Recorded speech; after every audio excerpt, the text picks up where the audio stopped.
Nous l'avions voulu et nous l'avons eu. Rappelez-vous, nous souhaitions débuter cette 4e journée par un paysage à couper le souffle. Saint-Michel-Mont-Mercure, nous te saluons. À la Flosselière, surprise. Nous découvrons un havre absolument incroyable. Partout, et je dis bien partout, faune et flore sont reines.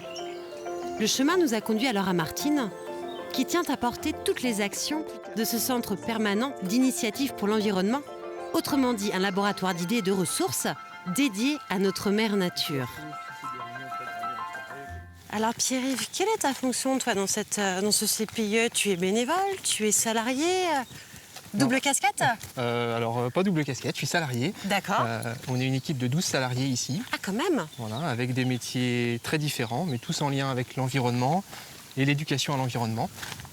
Voilà, et moi j'ai plus pour métier d'accompagner sur le territoire du Haut-Bocage vendéen des projets agricoles, des projets de transition agricole et de porter à connaissance sur les enjeux du territoire et sur la biodiversité. L'idée pour nous, c'est que les agriculteurs nous identifient comme une structure environnementale qui est là pour les accompagner sans les juger. Ça veut dire qu'on est vraiment là pour accompagner, pour apporter de l'information aussi sur la réglementation et, comme je le disais tout à l'heure, pour porter à connaissance aussi sur des enjeux environnementaux sans jamais juger les gens. Donc finalement, au fil du temps, ça fait quand même longtemps maintenant qu'il y a des salariés ici, eh bien, on a été un petit peu identifié comme une structure d'accompagnement. Donc assez facilement, les gens peuvent venir vers nous pour dire voilà, moi j'aimerais avoir votre avis sur tel ou tel enjeu. Tu ne rencontres pas d'hostilité ou tu as pu en rencontrer des fois et après justement réussir à faire comprendre toute cette importance de l'environnement aux gens? Effectivement, on ne va pas dire qu'il n'y a jamais d'hostilité parce qu'il y a des gens qui se posent des questions ou qui ont des incompréhensions. Eh bien, nous, on est là pour réamorcer le dialogue, pour faire une pédagogie autour de ces choses-là et pour que les gens comprennent bien que finalement, on peut avancer ensemble sur ces enjeux-là sans bouleverser les choses et sans juger les pratiques des gens, quoi. Les beaux projets, c'est quand on voit des gens qui sont un peu réticents, qui se questionnent beaucoup, et puis que finalement, ils finissent par nous faire confiance et nous dire, voilà, maintenant, quand j'ai quelque chose, quand je me pose des questions environnementales, quand j'ai besoin d'un conseil, c'est vers vous que je vais, quoi. Et quand on fait ça, on a transformé l'essai, quoi. C'est une formidable aventure humaine. Ouais, c'est ça fait vraiment partie du métier. Merci.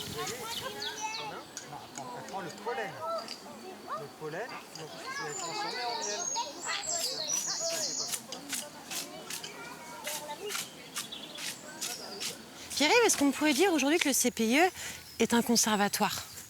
Alors un conservatoire, je ne sais pas, mais ce qui est sûr, c'est que la vocation du site ici, c'est d'être un site d'expérimentation et de démonstration au service du territoire. D'accord. L'idée, c'est que les habitants, les professionnels du territoire puissent venir ici et choper des idées. Nous, on est là pour ça, que les gens, pour partager nos idées. Est-ce que tu aurais un exemple concret à me montrer ici au CPIE, un exemple que vous avez vous-même créé ou que vous souhaitez développer et transmettre aux gens? Alors ici, il y a un exemple que je trouve assez intéressant et qui reflète assez bien ce qu'est le CPIE et la façon dont on travaille, c'est le travail autour du châtaignier greffé. D'accord.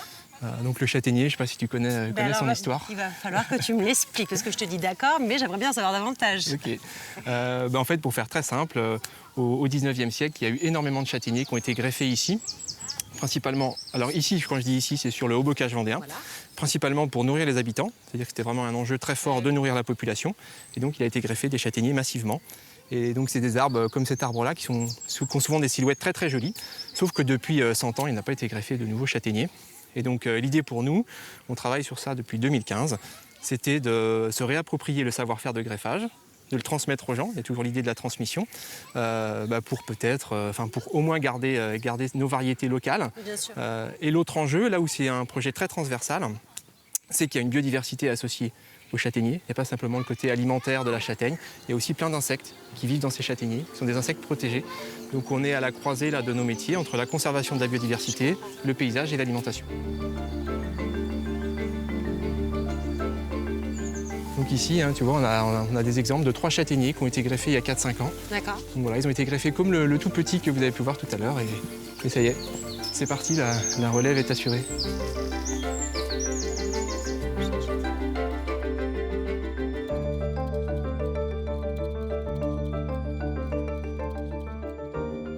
Martine, Sylvie, Pierre-Yves, un immense merci. Je remets la petite photo à Madame la coprésidente. Voilà, merci.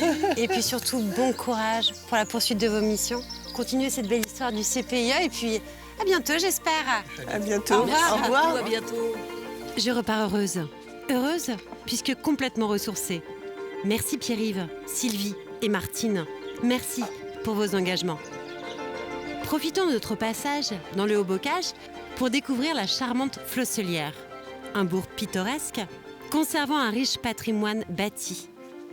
Première halte à la petite chapelle de Lorette, qui est en réalité l'église de l'ancien couvent des Carmes. Reprenons vite notre circuit pour gagner le château.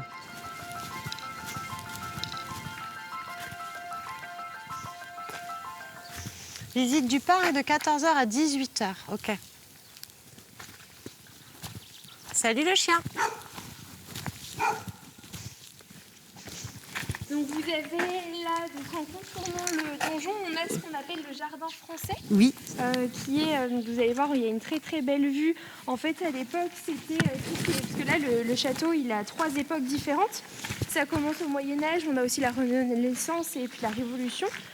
Et auparavant, donc là, c'était vraiment la partie habitée du château. D'accord. Donc il y avait les chambres, vous verrez un petit peu plus loin, il y a les cuisines. Donc là, c'est la première partie. Ensuite, il faudra revenir sur vos pas et vous prendrez directement sur votre droite, c'est le jardin médiéval. D'accord. Vous avez vraiment une belle promenade qui vous fera vraiment faire le tour du château. Et puis vous arriverez donc sur la gauche, donc le parc romantique avec un superbe arbre, le tuya géant, où en fait vous rentrez à l'intérieur et c'est comme une forêt, vous verrez, c'est magnifique. Bah écoutez, c'est génial. Voilà, si vous avez des questions, le propriétaire devrait pas tarder à arriver. D'accord. Il revenait. Super. Voilà. Merci Camille. Bonne journée. Merci. Au revoir.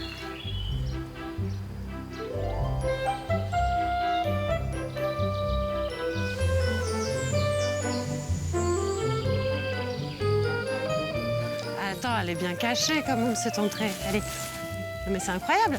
Alors moi, je vais prendre ma place. Je vais faire comme les enfants. Je monte. C'est incroyable.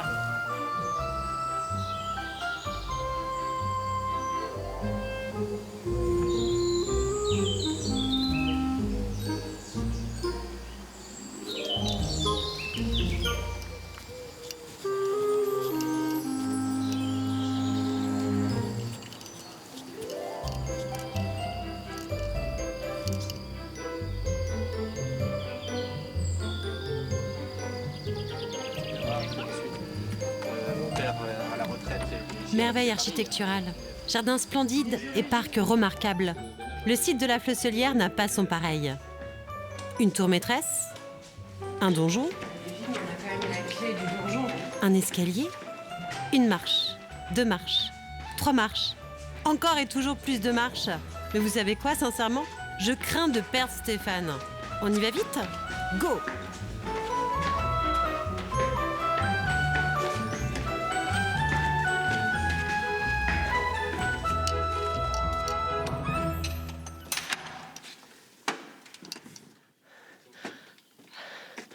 On a toujours dit que le bocage vendéen se méritait. Effectivement, entre Saint-Michel, la Flosselière, là, ça va reprendre de la hauteur. D'ailleurs, on voit très très bien le clocher de Saint-Michel juste en face. C'est tout simplement fabuleux. Magnifique.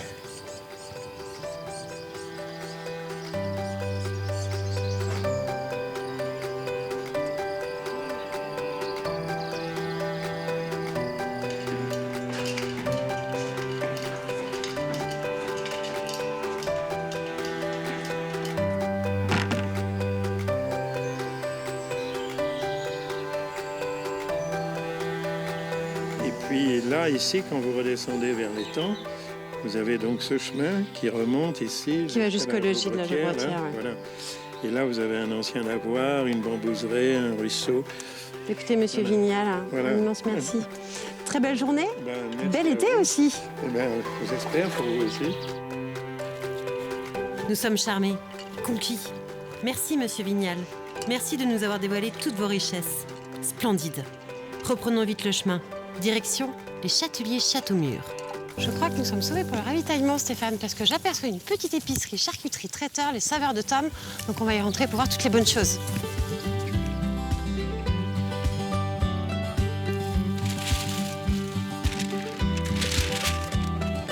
On va prendre un petit peu de taboulé, s'il vous plaît. Oui, donc Donc une petite barquette, s'il vous plaît, pour le coup. Et puis vous nous mettrez le reste de concombre. J'ai racheté la maison de Macron. Ah bon, ben génial. J'ai relancé le commerce de proximité. Allez, bing.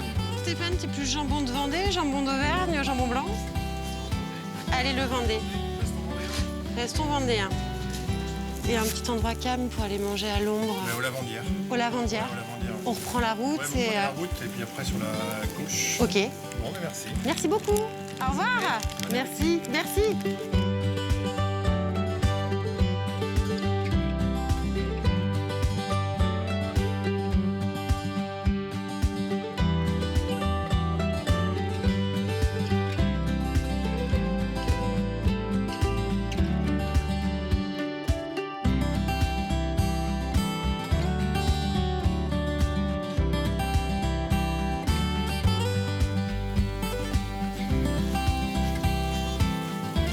Tout à l'heure, au Saveur de Tom, nous avons découvert l'existence de producteurs de pâtes. Ces producteurs sont basés à quelques kilomètres d'ici, à Saint-Mémin. Alors sincèrement, je crois qu'on va faire le détour et on va partir les voir. Nous ne pouvions certainement pas quitter la place sans passer sous cette porte. Une porte charretière ouvrant sur cet espace improbable. Surprise. Au centre, un donjon. Un donjon médiéval attribué au XIIe siècle. Tout autour, des maisons, plein de maisons, qui ont été bâties ici, sur l'ancien rempart du château. J'adore. J'aime toutes ces pépites que nous offre le chemin. Regardez, mais admirez la puissance de ces murs. Nous sommes si petits, à leurs pieds, époustouflants.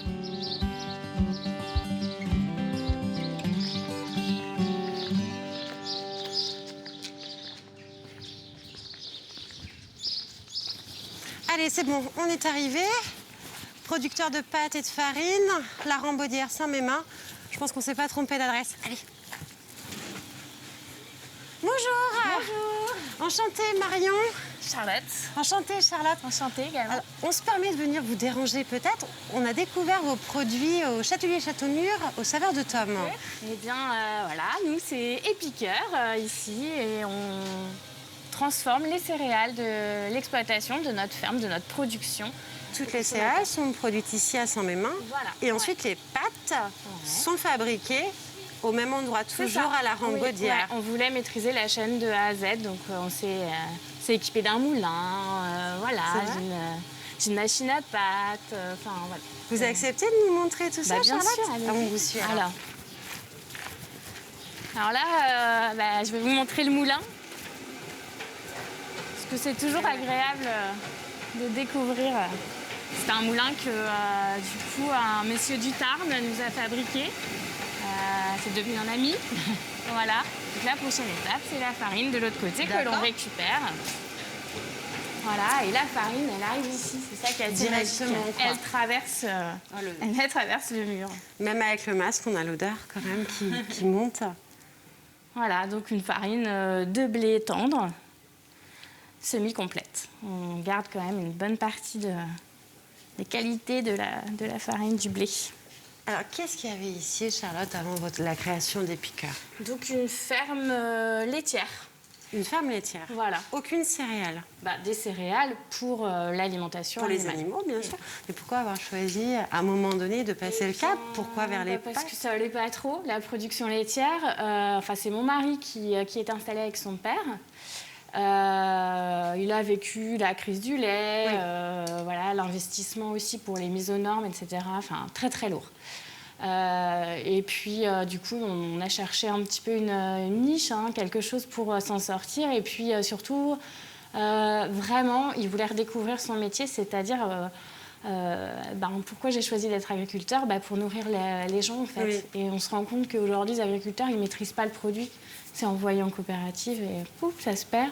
Nous, on voulait avoir le contact avec les gens et puis avoir le retour. Donc, aucun regret? Ah non, aucun regret.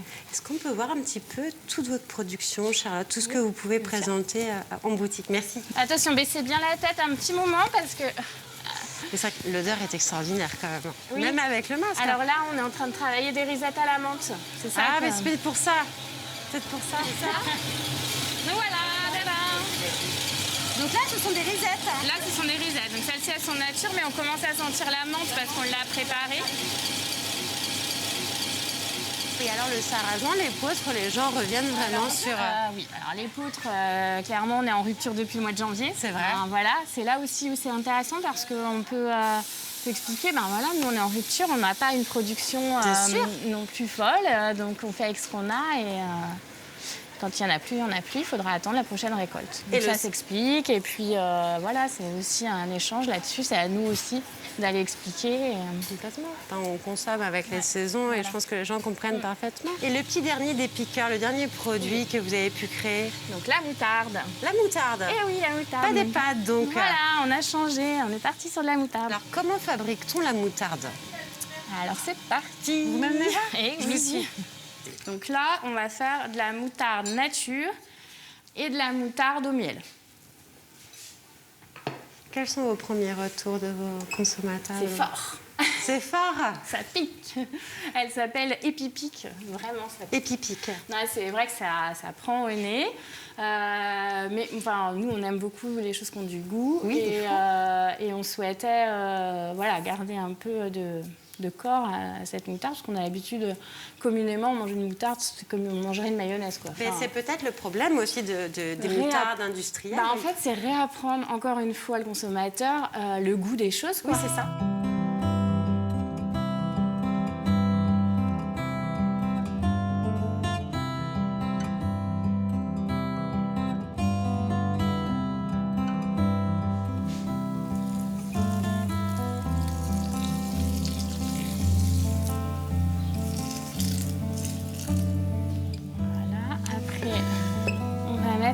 Et voilà, séquence émotion ouverte. N'est-elle pas touchante cette histoire? Des céréales, beaucoup de céréales. Un couple, Nicolas et Charlotte. Un couple bien uni. Une famille. Une aventure humaine. Une aventure donnant naissance à un joli chapitre titré Épiqueur. Voyez comment Charlotte parle de son aventure. Admirez comment elle évoque son retour aux racines avec amour. Nous aimons cette simplicité, cette envie de revenir aux fondamentaux en transformant les céréales produites ici en de bons produits. Alors oui, honnêtement, le nez me pique, mais je préfère largement jouer l'excuse de la moutarde. Vous me comprenez? On poivre, petit à petit.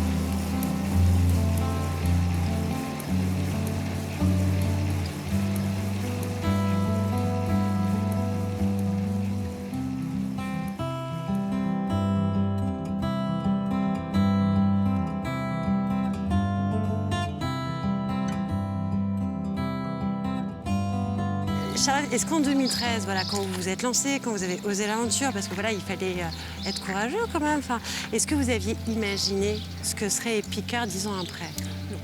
On a pris au jour le jour. Vraiment, on a monté un tout petit atelier de l'autre côté. Et puis, on s'est laissé porter. Et voilà, il a fallu grandir un petit peu. Et puis encore un petit peu. Il a fallu prendre Valérie pour que je puisse garder aussi une activité à côté. Voilà. Et puis on arrive à ça. Et je pense qu'on est bien aussi, quoi. C'est une belle philosophie de vie, moi, je trouve, en tout cas. C'est une belle philosophie. Est-ce que tu accèdes à repartir, qu'on fasse une petite photo ensemble pour garder un petit souvenir? Ok. Ça marche? Ça marche. Charlotte, je remets cette petite photo souvenir. Voilà, pour que tu te rappelles de le passage. C'est pas la meilleure des qualités, mais... Je suis pleine de détails, non? Voilà, tu viens de travailler, justement. Merci beaucoup et puis à bientôt, j'espère. Et longue vie à Épiqueur et à Epipic, c'est ça? C'est ça. Au revoir. Au revoir. Merci.